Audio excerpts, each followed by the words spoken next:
Hello and welcome to the Southern African Endurance Series connected by Vodacom for you. We're absolutely excited to come to a track that is absolutely exhilarating, and of course it is a fast-flowing track that does promote overtaking. We got to see that during our practice sessions, and it promises to be an exciting race day. Yeah, I really enjoy this track. We come here often in my racing career. We've been here plenty of times. So I enjoy this track. It's short and fast. And I really enjoy racing, and hopefully the weather will be good. So first of all, this is the best track in South Africa to me, so it is very special to me, and I'm enjoying it so far. First time back on 1,000 in a very long time. It's just sad that the rain is taking up some time. It feels really good. I had a big crash on Wednesday, so that's stunted my progress a bit, but it feels good to ride again. The rain doesn't help, but it's just nice to ride. It's actually pretty nice here because we're at the coast, and the bikes tend to have a bit of power. So yeah, the bike's performance is a lot better, and definitely the hunt is going to be a lot more greater than usual. Sia, talk to us about the livery on your bike. We believe there's special meaning to it. The crown is worn by a king.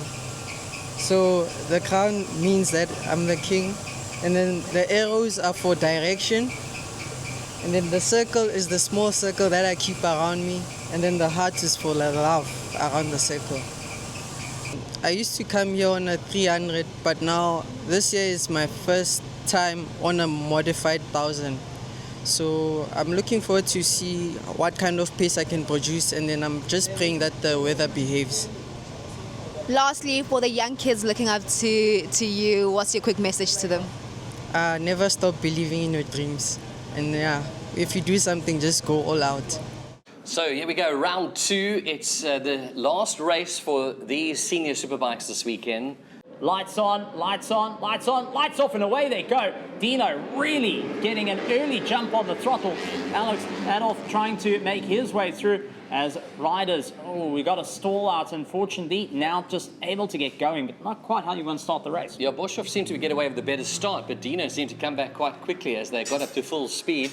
And looks like we might have a... No, Adolf for a moment looked there that he wanted to maybe perhaps challenge for the lead, but he's right on his tail now, and this is not what we saw in race number one. Dino's going to have to... Oh, we got a bike off, and it's Boshoff. Is it Boshoff? Big crash there, going a bit wide, touching the grass. Trying to get it up. Yes, it is. It's Adolf. Boshoff. He was so committed. He so desperately didn't want Dino to get away with him. Let's just see if we can get that bike started. It's so easy for these bikes to break a little twitch there as well from one of the bikes running in 5th or 6th. So we'll just see if we're going to get a clearance on track there, but it's going to be a gift for Dino. He's trying to get up and going, trying to get the restart, and also just checking if anything's bent. Screaming in that helmet. Gilly also getting a good run on the number 26 and trying to just keep an eye out for flags. Are we going to get a red flag? Doesn't look like it. And Perry going and charging up to the front of the pack on the 600, leading out the 1,000. Steve? This is a huge surprise. Oh, massive damage on the back of that bike as it took a tumble. There, he's right on it, just off the racing line. There's a marshal there. Surely they're going to have to put out the red flag. But keeping it on, they're still racing. Well, it looks like it's going to be yellows, but Perry on a 600cc leads out the pack. Okay, here we go. And we've got a Honda now taking the lead as well. Pinard just came off the race. He just got off the Suzuki. He's now in a Honda, and he's leading the race. And red flag, just as he got it. So we will see the riders, they'll go around, they'll see the red flag, and they'll just gently pull off. So as they come through, you didn't see the red flag. Oh, no! Contact! Huge crash. Watch out! All right. The bike on fire now. This is not what we want to see. Huge tragedy here. This is terrible. So keeping an eye on there. We just want to get back to that, see what's happening there. Right, so a biker being hit there. Unfortunately, that was terrible to see. Red flag does come out now. So I wonder if there was perhaps someone that's seen something and slowed down a little bit, because that is not an usual place we have a biker ride, and now we have a on fire. This is now, we've got 2 bikes on the road. The commentators right over. So, okay, everyone is okay. Riders walked away. There we go. going to be very, very disappointed, unfortunately. And that's just a fuel line that gets nicked and you're on a hot engine. So marshals are going to be putting it out. But thankfully, the riders are all okay. That's why we wear the safety gear. Fortunate enough as well, it is a slow corner as you come through. But everyone having a concertina effect, that's where the contact comes in. Front to rear wheel and lands up with a little bit of a roll. But so everyone's going to make their way through, back into the pits, get themselves all organized. But I think there's going to be a little bit of a worry for Dino because, well, all going well through the sweep, and suddenly got mobbed by the field. Yeah, right. So really not great scenes that we want to see, but we're not sure as to what's actually happened here. We think that maybe a rider had slowed down. Let's just remind you, we had Boshoff going off just after the S's. We saw him right on Dino's tail and trying to push hard and possibly to touch the grass. Something that we've seen more than once this weekend, unfortunately, coming out of the S's. Then in the final corner, there was concern that maybe we had seen red flags coming out on our timing, and so then, of course, the riders possibly had slowed down. This is actually the start of the main straight, and it looks like somebody got hit from behind, perhaps not seeing a red flag. We're going to get confirmation of that, but unfortunately, a big crash and actually knocking a rider. They managed to walk away, so everyone seems to be in there. So they're actually going to be diving now into the first entrance for the pits. This is where we have our weighbridge, and they'll stay away clear now from the main straight as our race officials get to work. Well, this is going to be a good point for the riders to take a breath, reset, especially after being in the concertina. And it's one thing about being in top competitive racing, there's millimeters between one another, and a little bit of contact, especially with more exposed wheels. We do see it in single seaters, like in the bikes where the guys hook it. And there is Adolf getting pushed over. The team going to be helping out to just get it back up and going. But this is going to hurt him in the championship points, as unfortunately Tristan Pienaar and Damien Perfecati have got no competition to deal with. 1 minute board comes up, so it's our 1000 cc's. The 600s, which we think could cause us an upset here in this race. The Ducatis in the bots category there, the V4s and our Masters, our 40-plus riders all set to go. Red lights. Steve, take us away. And away they go. Dino getting a fantastic launch off the line, but it is going to be the 600s. Perry starting to move up through the order. And we do see the likes of Dino running a very, very wide, trying to close off the gap to the likes of Tristan Pienaar, who's hoping that he can gain a little bit more time. These two have actually fought it out in short circuit racing many times in the past and looking to carry that rivalry all the way through. A little bit of an upset further back. And that Ryan is Futter, and Kawasaki in the Masters just getting a bit of a twitch there on the front end. But let's see, as I mentioned, this is the last race of the day, so they're going to leave everything out there as our front four seem to already be making a bit of a gap as they make their way through hairpin for the very first time. Again, Futter just getting a little twitch as we make our way now to the front. Dino has got Tristan. Tristan's had plenty of track time this weekend, so you feel that he's going to try and challenge for the victory here in race 2. I don't think Tristan's showing any wear and tear despite it all, but Damien Perfecati is going to be on his tail as they are running out a little bit wide and really gambling with the grip on the way through. Now you can see the dust in the background. That was where that incident was, but Dino now opening up a gap already as Pienaar is 0.4 seconds back now. Perfecati in the third. Perry, the 600s in fourth position, staying with the front runners though in the thousands, showing incredible pace on the number 26 there. Damien Perfecati and Tristan Pienaar look like we're going to go to absolute wars with one another. A little bit of a wobble getting out of the final corner. Yeah, because Perry, and we've got a problem there, and then for Pienaar. So did he lose drive or couldn't find a gear? You could see him trying hard there to get things going, and he drops down to fourth place and into the hands of the 600 leader. Perry now up into third.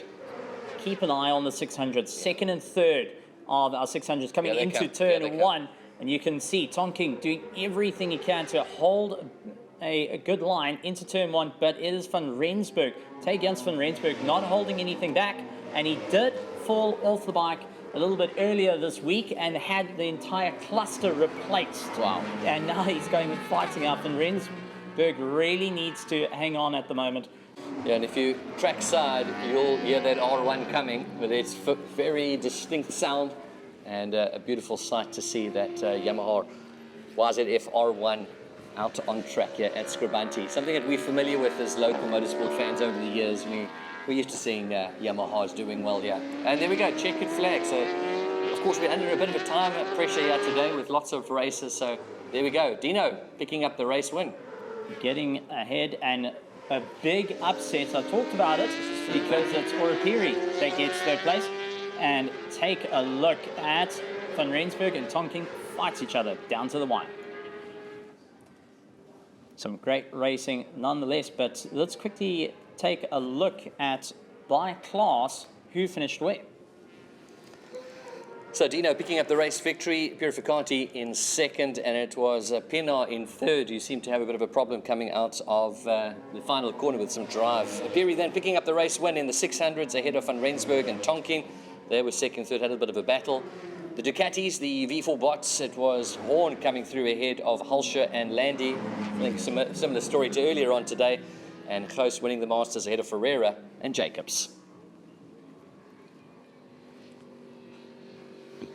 There we go, getting ready for that sports and GT race. Our competitors in number 57, Samlin Racing Lamborghini with Damien at the wheel. He bumped into him on his way to his pits. He looked very focused, very serious, and he's trying to channel his energy into the day's racing. So there's a lot of work for them. Of course, this is going to help going into the rest of the day for him to know exactly how this car can perform and test its limits to some extent. The driver's limits in terms of being able to detect that very low-profile Ligier is also something that's going to be tested, because you have to be wary and especially very, very aware and savvy to exactly where Andrew Horn is, as well as your fellow Porsche competitors. So your mind is just jumping between those two prospects going into places like the hairpin, where we saw with Momia yesterday. Mo under lots and lots of pressure. Actually, I felt for him. He was glancing left, glancing right, because that Ligier was all over the back of him, and unfortunately just arriving at the corner just a little bit too fast and outbraking himself, and unfortunately just tagging the back of Nicky Dix's Porsche and bringing a premature stop to the race there. But hopefully they've got that all sorted out. Nicky Dix in the GT3 Cup car, 911.2. That is car number 137. He was in a ding-dong battle with Momia, and just ahead of them was Charles Orangi. So hopefully we're in for a lot more of that. It was a bit of a runaway victory, as Prince mentioned earlier on, the Lamborghini winning by, I think it was about a over 12-second margin, and slotting right behind him, 54 of Charles Orangi's, and I'm sure it's going to be a different story this time around. It's a quietly confident Charles Orangi's that was walking down the pit lane. Yeah, and with the lights out, it's going to be a loudly confident number 57, Samlin Racing Lamborghini, taking the whole shot. Away from Charles Orangi's goes Damien Hammond. That wasn't difficult. And Charles now will have to make himself as wide as possible, because it looks like Nicky Dix, who might have a look if he should find an opportunity. And Dix leads from Momia right behind him. In the meantime, Charles Orangi is looking late on the brakes and catching up to Damien Hammond, going into that chicane there.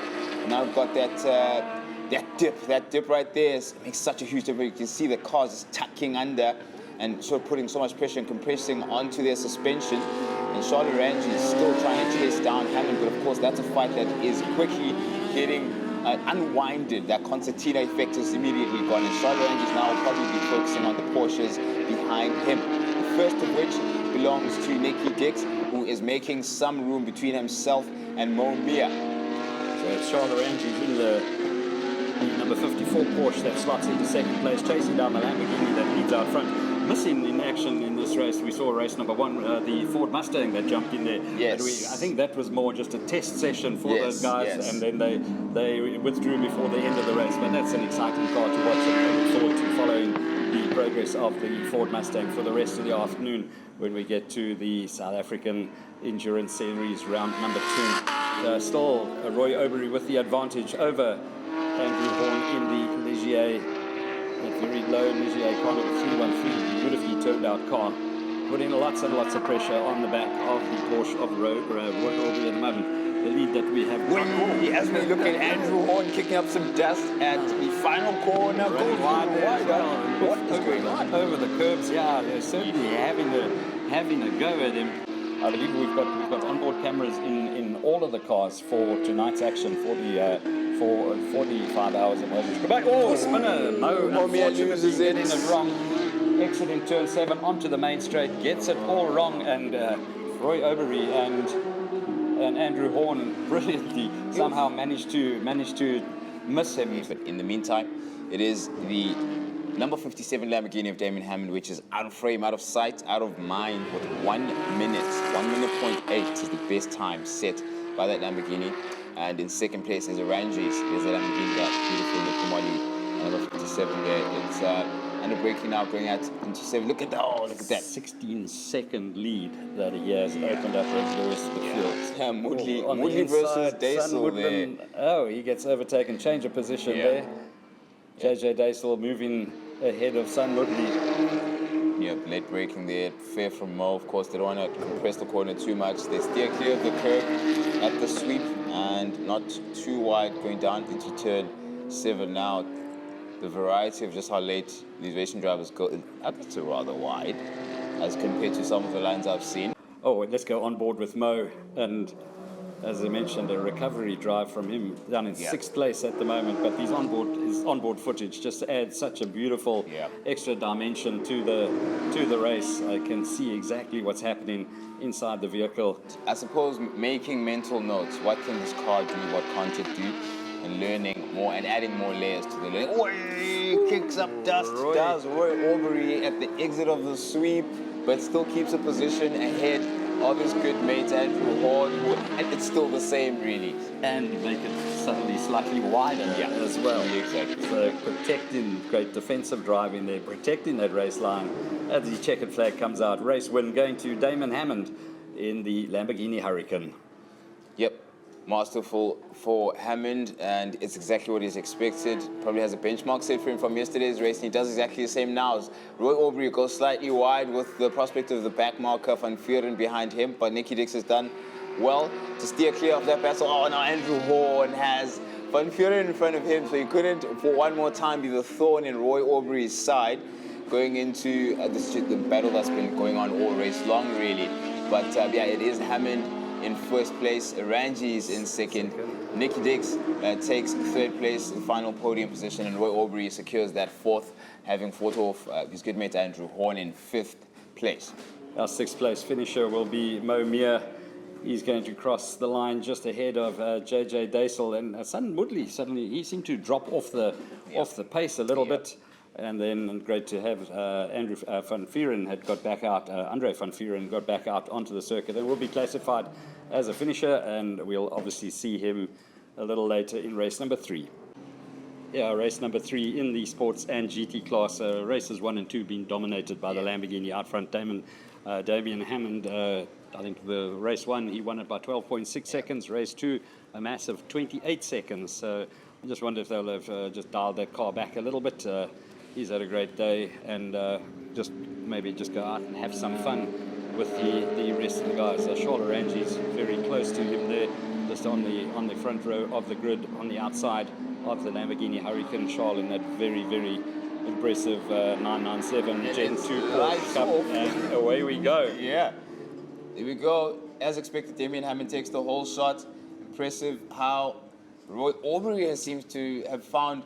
No, he loses it to Nicky Dix. Nicky Dix is one down the inside. Overy has to try a long way around the turn 1 and backs off a little bit. And that 991.2 he's had since November, learning the ropes, and he's been doing so well. Rangi's gets a bit of curve, and so does Overy. He has to do so to catch up to Nicky Dix, who hasn't seen trouble so far on the start. Rangi is somehow ahead of Hammond. Hammond must have done something wrong, because that is not the picture we had going into turn 1. Or having a look through on the inside, takes a massive risk there. It didn't end in tears this time around. But Roy, you'll notice the car lights flashing every now and again. They're battling with a bit of a gremlin with that car. Just listening to him chatting to Ari Neville during the lunch break and trying to pinpoint what is causing the electrical gremlin that they have got in that car. So in that very immaculate 786 car, he has got Andrew Horn breathing down his neck once again. Yeah, and Van Vuuren breathing down the neck of Sun Moodley. But in the meantime, Charles Rangi's has a very powerful V10 Lamborghini behind him. Getting ready to pick a spot is Damien Hammond, I would imagine, but still there's a car length in between them. What is going on? So Loranges may have the widest Porsche in the southern hemisphere at the moment. Let's see how long that lasts. We've got Damien Hammond now still keeping it at a car length, and he's not changing that. Won't be changing it for the time being, at least as far as Charles Loranges can help it. The third, oh, there we go, down the inside at turn 7. Doesn't make. Yeah, he's got it. Oh, the hairpin. Long way around. Loranges knows how to take the long way around, but this time around he loses out. It seems, yep, it's going to be a drag. Loranges should be able to have carried a lot more speed through there. So he should have, and he looks like he can. Look, we'll see now. This is going to be the last of the late breakers. Loranges just managing to hold him at bay. Yes, he's pushing it to the limit and snaking onto the main straight once again. Oh, let's see again. I've been using that. It's got it this time around. Finally managing to get past that incredibly wide 54 car of Charles Loranges. So Damien Hammond into the lead, as we've seen race 1 and 2. We'll see now if he's just been playing with him. Their times are virtually identical. Yep, there, down the inside goes finally. Mia makes it stick. Finally manages to get past. Jeez, now Mia's gonna get familiar with the rear parts of Andrew Horn's. Yeah, see how low it is from the back this time. He knows how low it is on the sides and on his right hand, left hand side, and behind him. Roy Aubrey late on the brakes with Nicky Diggs. He does not prevent at 7. You see the corner advantage, the turning advantage that Andrew Warren has is to get to these relatively bulkier Porsches. Oh, would you look at that? Loranges out ahead of Hammond again. What happened there? What looked like it was a gap opening, a 1.5 to 2 second gap, has now turned into a second place for Damien Hammond behind Charles Loranges. We are, we're 5 laps across this 10 lapper. So that is quite interesting. Very, very interesting stuff. Yeah, we'll keep an eye on the lap times.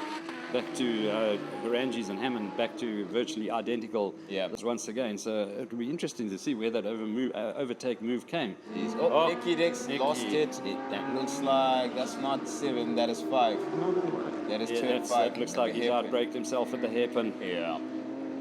See Damien Hammond make a few mistakes there, but he's correcting them, trying to be back ahead of Loranges as it stands. Seems to have made it stick at turn 1 again. Loranges will feel like he's still got something, having had a taste of leading the sports in GT race. And Andrew Horn now suddenly the quickest car out on track. 1 or 2 8s for him from the last time around. Yeah, he's going to have to be fairly looking at moves and at the next curve. See if I can see Roy Aubrey. Yep, you can see his car. There's that 991.1 there, just in the middle, just right in the center of the frame, because he's looking for, you can see him looking for penetration. Can't get the car past. Now, quickly behind him, look at this slipstream, tuck it in, and then wait for that moment where you step on the outside. If Momia gives him a chance, but Roy Aubrey is going to wait a bit. Just look for a better opportunity. There will be plenty. Damien Hammond is running away with it from Charles Loranges, and that's pretty much said and done and set the stand for himself in race 1 and 2. Has Damien Hammond, and he takes 3 out of 3. 3 out of 3 for him in the sports and GT race, and Charles Loranges takes 2nd place. A well-fought 3rd podium position for Andrew Horn. In the Ligier coming across the line. And now to close it up. There he goes on the inside. Makes it stick. More defense. Clean, respectful racing. And brilliant 4th place there from Aubrey, taking it at the finish. The dead end from Momia. Nice lead. Oi! What was that? What was that? I'd like to see that from a different angle if possible, because that was a late lunge there from Momia. And you just see the sportsmanship there, just congratulating Roy Aubrey. They kept it neat and tidy, and a great race. Great to see Mo bringing it home without any incidents. That sport in GT said and done, and closing off their racing. My name is Prince Ndiweni, and beside me is Gareth Burley, and we're going to be enjoying an incredible endurance race here in bright and sunny Port Elizabeth. Yeah, we've had most incredible 3 days. We started here on Thursday. Teams arrived, have been setting up. Practice yesterday in a bit of rain, but we are all set for a cracking 5-hour night race. And we have a local who's on the second row who's looking really, really good. Aldo, talk to us about being at home and seeing so many people come out here and, of course, getting to see the Lambo, the kids loving it, jumping onto it. Talk to us about that. Super excited. Believe it or not, it's our first endurance event participating in the South African Endurance Series. Our other brother, Michael Stevens, we've asked him to join us. He's now our new team principal. We're super delighted about that. My brother, we've teamed up. But I think for us, the race is more about pooling our years of experience, looking after tyre wear, looking after fuel consumption, and bringing the car home in one piece. That's our race strategy in a nutshell. Yeah, it's a fantastic opportunity, and a big thank you to Scribante for the opportunity, and looking forward to it. You know, there's so much involved in not only driving, but, you know, managing the team and managing the car, engineering the car, and that's what I live for. It's my passion. So to be able to combine your passion into your daily job is a dream come true. So looking forward to the adventure, and also get to drive the car every now and again, so that's an added bonus. It's our home track, so we know it really well. We've done hundreds of laps around here, and I mean, it's just in a beautiful position. You're right at the sea. We are happy to be where we're at, in front of the grid, and we are happy to have come to this position. It's been a little bit tough for us. We have not had the pace this weekend, and the track has been a little difficult, but we are happy to be here. Strategy-wise, you know, it's a long 5 hours. We will never be able to beat them on pace.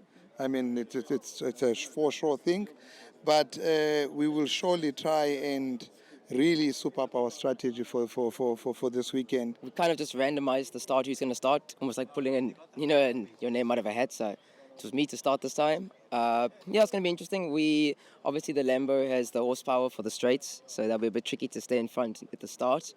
Yeah, you saw our pole sitter there. That is the Rico Bala Racing Nova. Their combined times of 3 drivers yesterday was a 57.326. That is a phenomenal pace from 3 incredibly talented young drivers who are at the helm of that car. With Inter Africa Racing, just 2 drivers there. They averaged a 58.2, so incredibly fast. But 3rd and 4th also in the 58s. But it's going to be tight going here. It's a 5-hour endurance race.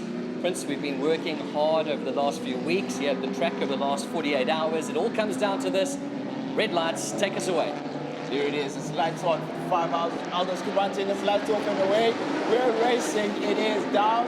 The inside on, I think it's, still Jonathan Thomas still has the inside, but Stewie White takes it. Stewie White takes the whole shot. How quick were those reflexes? Jeez, that was instinctive racing there. Jonathan Thomas is seated first place. Whole shot gone in a flash, and that's exactly what you want. Look at how much curve that number 1 Lamborghini is taking. That is the championship defending car. Remember that. For the two of our viewers at home. With live, direct, and now Jonathan Thomas is going to have to recover that. Let's see how he's going to respond. I mean, it's very... Oh, look at that late braking with this number 72 carbon car there. Nearly making a bit of a rubbing and racing there with the Aldo Scribante car. But in the meantime, Roy Aubrey, as well as Romeo, getting a bit close. They, of course, are in the 1-hour dash. It's Andrew Horn in tow of the Mustang IRC, getting busy very, very quickly. But for now, Jonathan Thomas wants to make sure Stewie White does not get away with it. Right, lap 1 done and dusted, and typically the Nova's not been the best starters of race, just with how it wears its tyres down. But yeah, they're well on pace and a long way to go. There we go. Aldo Scribante now, he is competing both in the 1-hour and the 5-hour, and they'll just be settling into his pace now. But keep an eye for the Mustang. Once you see it, they're in shot now. Already made up a few places, starting a bit out of position. He's got past Marius Jackson. The two of them had an interesting battle, by the way, in the Sports and GT. Yeah. As we go back there with Aldo Scribante, that's the local team. They do lots of testing and practices here. It's in the family name. They know this track back to front, so expect them to find their pace and set into a bit of a rhythm. The two of them are relatively still within the same frame as Jonathan Thomas. Gets a bit unstable there at the exit of turn 1, but has to catch it quickly and focus on the next back marker, which is this. Oh, Jonathan Thomas. He is not holding back. Ooh, giving it everything. But look at the compromise on the braking line here now, because there's a battle happening in Class D just in front. Oh, and he gets washed out off the track. Oh, does he see him? Wow.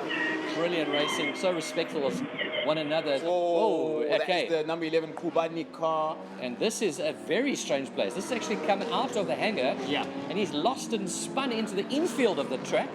Look how far away he is from the track. Wow. Interesting. Who's next? Someone's going off. The 113 of Bettencourt. Garcia. Ooh, we've got Calfisser out on the side. Door opens. Something's an issue there. There's the X50 now having caught the leader. And there we go. Let's just see how much traffic's in between. We've got one of the cars, that's the 100 that's sort of from the pit lane, the Salmon Racing Polo. And there is the Nova in fourth there.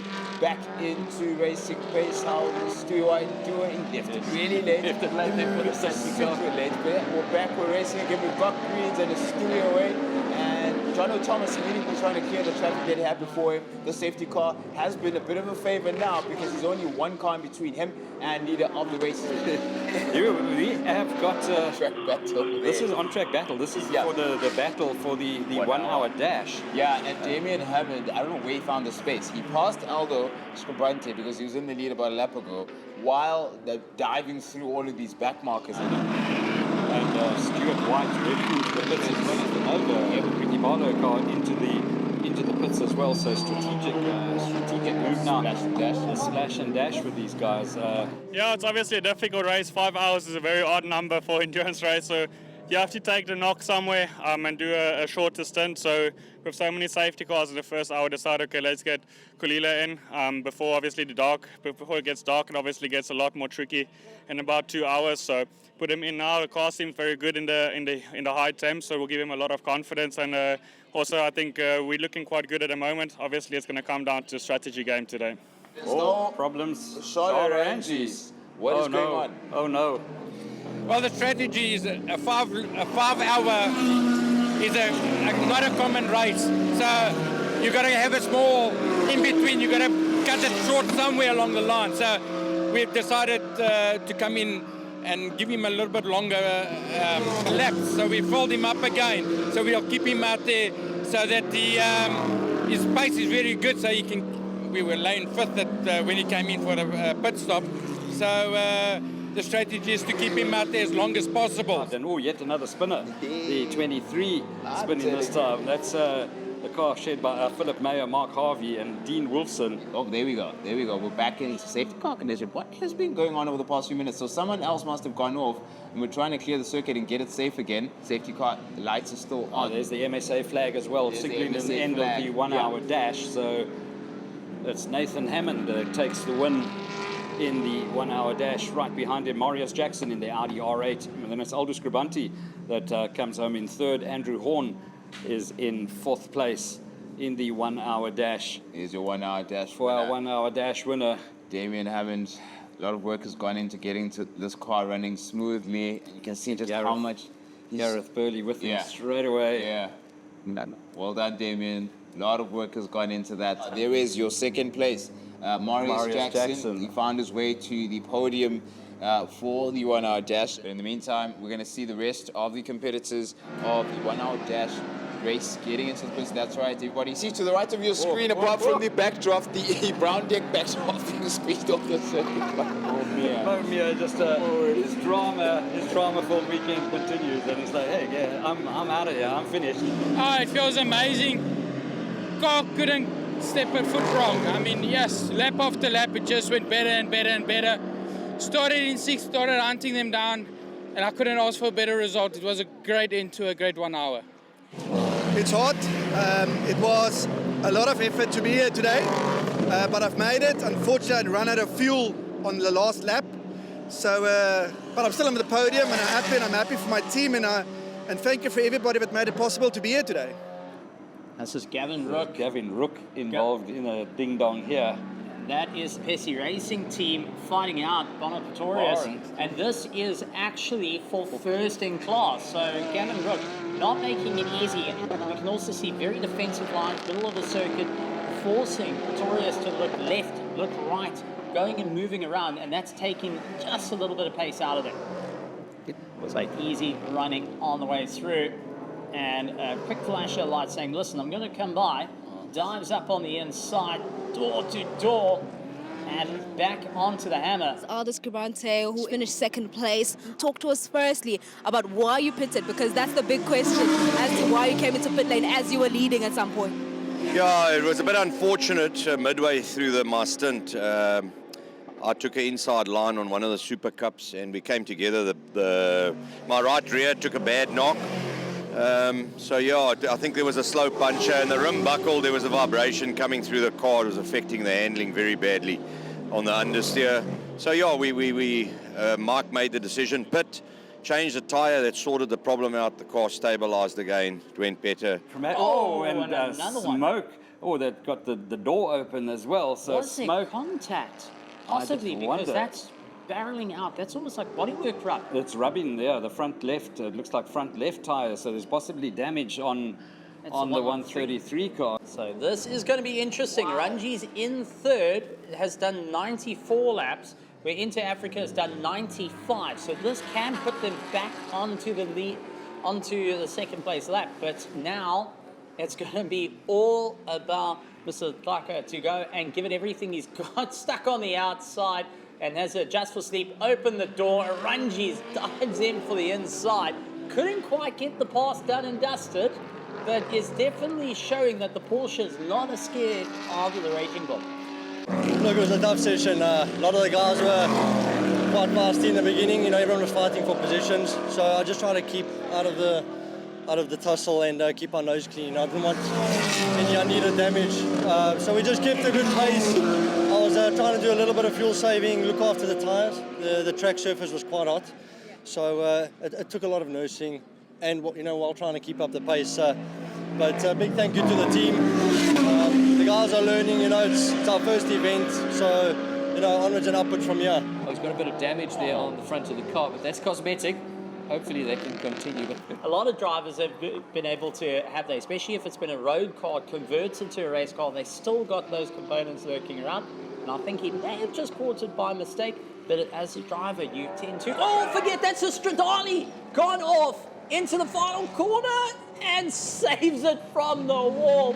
Charles Ranji's deep breath, and I think the entire Stradale team just went and saw their light flash before their eyes. This is the Samlin Polo, landed up into the wall, lots of frantic work, and much like a chiropractor, you use a hammer and you try and get yourself sorted out. So, Steve, we seem to have missed this now. Perhaps Lekantla dropped into the pits, but we actually have Aranji who's now running in second place. So we've not spotted that on the track, but perhaps the Inter Africa Racing Lamborghini has come in for a fuel stop because there's a gap now between second and third, and it's Aranji's. Yeah, so unfortunately, my brother Jason was in the car. He says one of the cars came out the pit lane. It looked like it was that new Mustang of Franco Di Matteo. Obviously, the tyres of that car would obviously be cold, so I understand that concept. And yeah, the driver just drove a little bit erratic according to our driver. And entering, once you come through a hangar, they had a little bit of a tussle in the sense of the Mustang tried to defend the inside. And then just proceeded to hit brakes in front of our car, so took evasive action, which unfortunately put us on the grass. And then, race cars don't stop on grass. What's happening? Yeah, something definitely happening with the Scribante Lamborghini. Getting a bit of a flash of lights from the Inter Africa saying, okay, I need to get on by, need you to open up the door a little bit, does so. Blue flags mean that you hold your racing line, but you're not allowed to fight. You've got to help facilitate the pass. No jumping out of the way if needed. But if you want to be a gentleman, you mind out the way, open the door a little bit and keep going. The corridor's going and getting stuck on the outside. Okay, you can get out the way, but you don't have to go on the grass. So as Charles Ranjis, who's done a 2.5 hour stint, comes out of the car, and how many other races has he done today? I mean, he's been really busy, while Netflix been walking around in shorts and slops.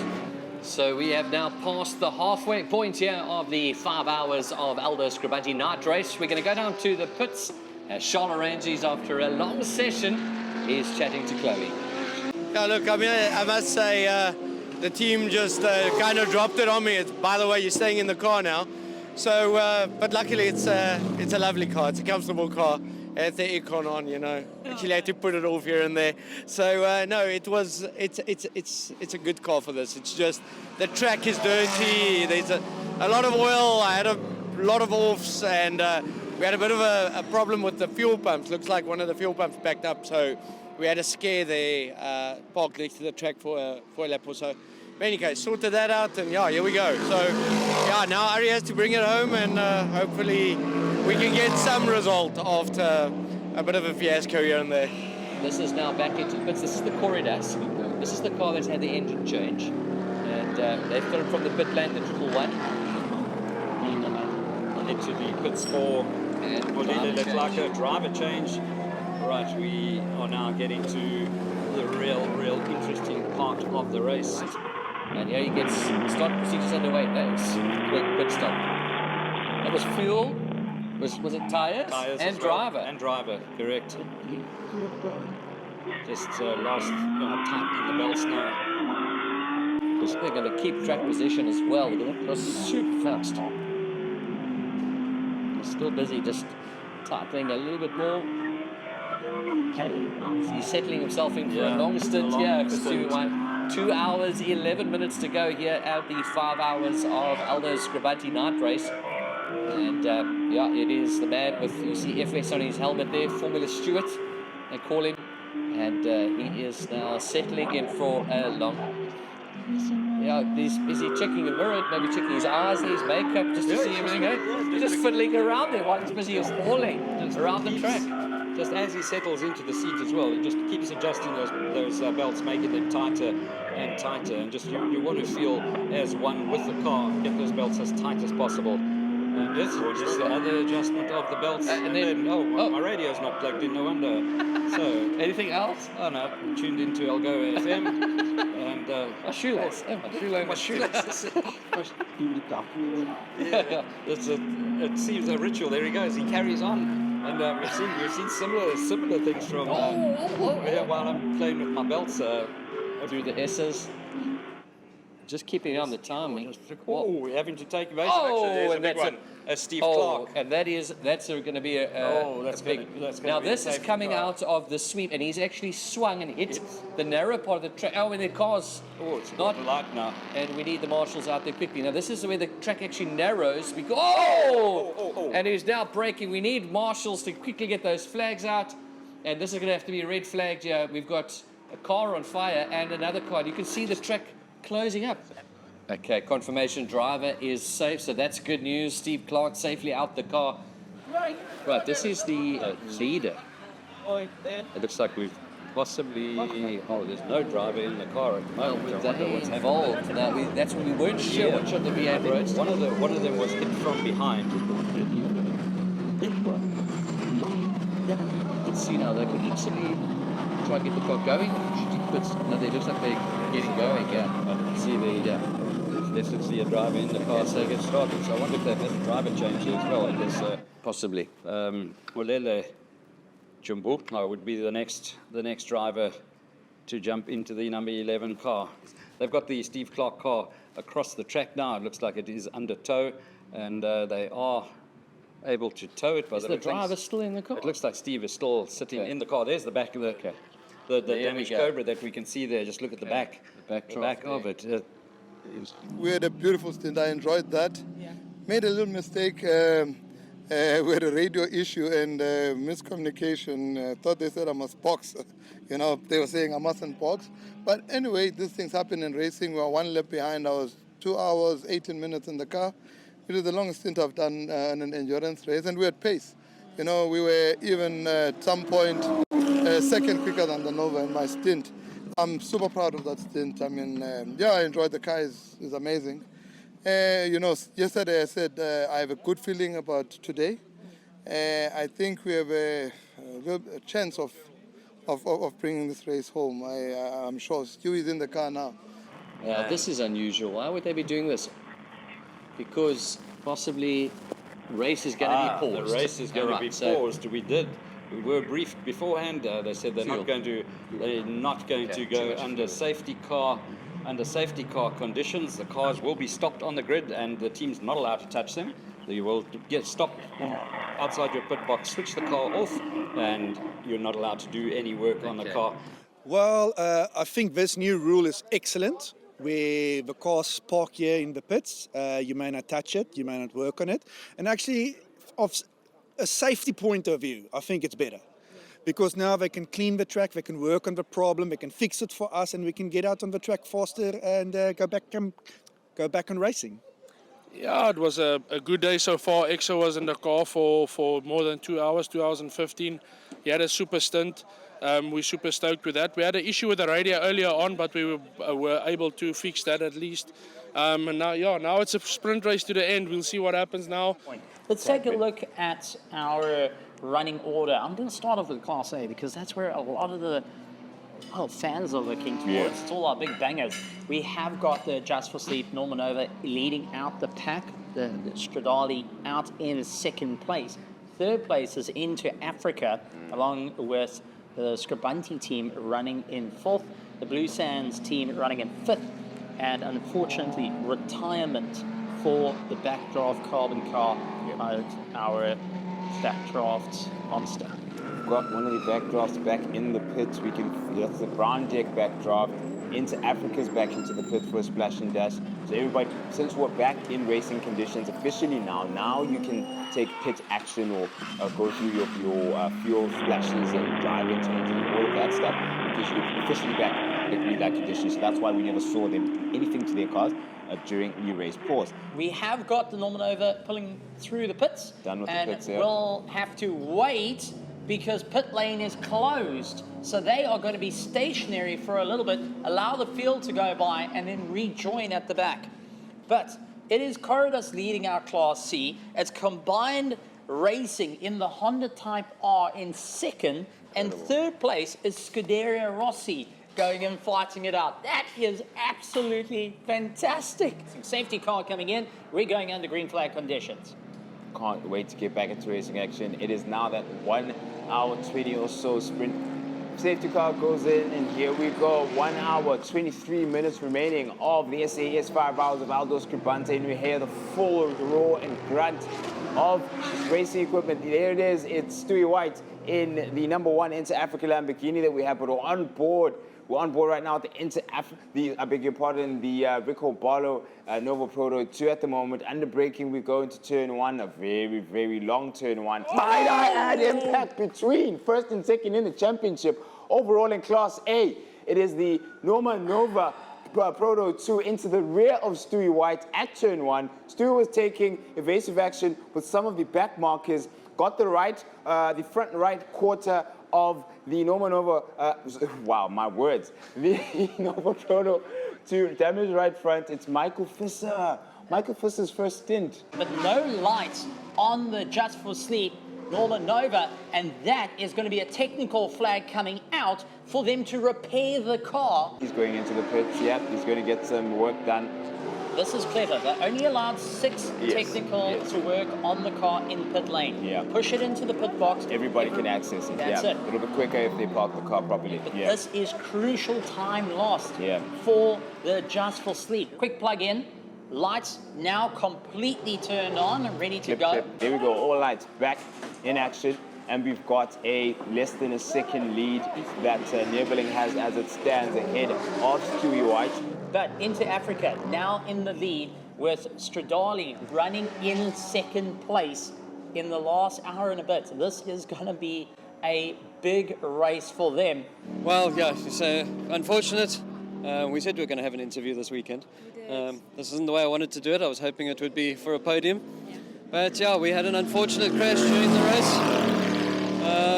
Unfortunately, the car's terminal, and there's, home time. We're going to need a moment or two to cool down and find out exactly what's going down in the pits. So in the commentary booth, we're going to sit up not too long from now and to get Gareth Burley and, of course, Brendan Kelly to let us know what's going on and what's been happening in this exciting 1.5 hour that remains of the race. On board with Charles Fisser. Looks like he was trying to signal that something's going on. So that's what we were figuring out now. He hasn't got radio comm, so he's utilizing the live stream to go and let the team know this is what's going on in the car. And that's utilizing every bit of resources possible. He got to hear it, and what absolutely great stuff. But let's go down to Chloe, down in the pits, to give us some info. Okay, yeah, it was a bit, it took me aback just when I heard the gearbox explode. and I saw, geez, what could be wrong? Is it the diff? Is it the engine? Is it a tire? But then when I tried to go into fourth and third, and then it refused, okay, it's the gearbox. Fortunately, fifth worked. I'm like, okay, I guess we're going to try and make the rest of the race in fifth. It took maybe about 3 or 4 laps to figure out. Might have made a few enemies on track, but eventually I figured it out. Yeah, the team did a great job changing the nose after the incident. So unfortunately, with the car had an incident on track. The car came in, they managed to change the nose quite quickly. So unfortunately, it dropped us from first to third, but let's see what happens. There's still an hour left. Here we go. This is going to be for second place on the racetrack. It's the Stradale Porsche and it's the Nova Schalfisser. He's looking for second position and then he wants to chase down the Lamborghini. Well, making it look easy, exiting turn 7 onto the main straight, just through on the inside and up into second place. But you set your shoes going. Yeah, now this is all about where the piston needs to fit again. That's the key thing. Because you know that he's going to be throwing everything at it. So some new tackies going on here, fuel going in. Stewie will stay at the wheel, and this is going to be here we go. So that's I'm assuming no tire, no stop, not too much fuel there, splash and dash kind of thing to go.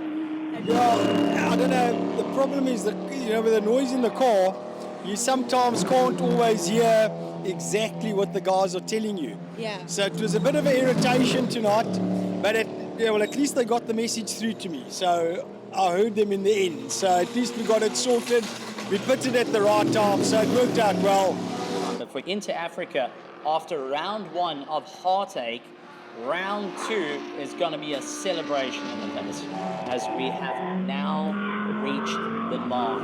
This is it. Going to be coming around and looking for the checkered flag after 5 hours of racing here at Aldo Scribante for the second round of the South African Endurance Series of 2025. Exactly, done in championship style. It's Inter Africa Racing electing the checkered flag after 5 hours of racing at Aldo Scribante Raceway. Well done to the champions, the defending champions, Inter Africa Racing. Stewie White, in emphatic fashion, in measured fashion, in aggressive fashion. He's taken every single step needed. Huleli Taka taking every single measure needed in that team, not putting a wheel wrong, quite literally down to the last and the final and dying moments of the race to take that checkered flag. Yeah, look, starting from P2, we always knew we could gain the lead into turn 1, and we managed to race for the first hour. We had a few things that happened that was out of our control that put us back. Then we were like, okay, we're just going to focus on our own race, do our own thing, maximize on every opportunity, and that's exactly what we did. So thanks to Kulile, he did a fantastic stint. I think the stint of his life, his consistency was amazing, and also thanks to Gerald, Luciano, and the whole team. I mean, the strategy, the pit stops, everything this weekend was flawless. So yeah, two wins out of 3 on PE. Technically, I had one last year as well, but yeah, it seems to be a good circuit for us, and yeah, solid start to the year in the championship. I had no doubt this is our favorite track, and we were strong the whole weekend. And I knew when Stewie got into the car that time, I knew it there and there. That no, this one is in the bag. I told you. You did. I told you. From the start of the weekend, I think myself and Ari were a bit on the back foot. But in any case, the team came around, and although we didn't have the perfect day, almost hitting the wall here, stopping there, it was difficult. But here we are, and we got our second, and we're very happy with that. Yeah, I think it wasn't ideal, but Charles did an amazing job in his stint. He really put in some solid laps. Everything didn't work out exactly as planned, but this is endurance racing. This happens. We always pick ourselves up and we make the best of the situation. Yeah, it was a long stint. It went well. We got to the front. We just kept it easy, kept it safe, managed tires, managed fuel, and no, it was a good stint, a long stint, but we had about 2 laps in hand at the end of the stint. So no, it was good.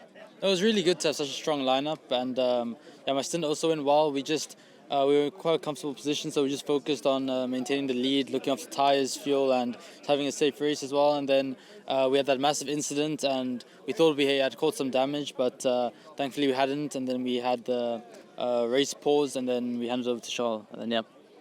There you go. That's your leading 3 for the SAS. 5 hours of Aldo Scribante, a moment they've been waiting for, dreaming of since we left Swartkorps and got prepared to come down to the coast.